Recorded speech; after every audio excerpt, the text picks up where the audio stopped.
Heute ist Kar-Samstag. Das ist der letzte Fastentag. Bei uns dann die Kinder während der Fastenzeit kläfeln.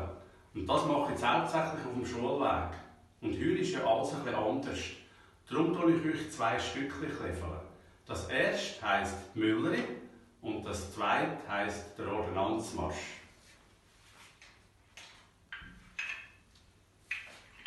Mülleri, Hetzieg, Mülleri.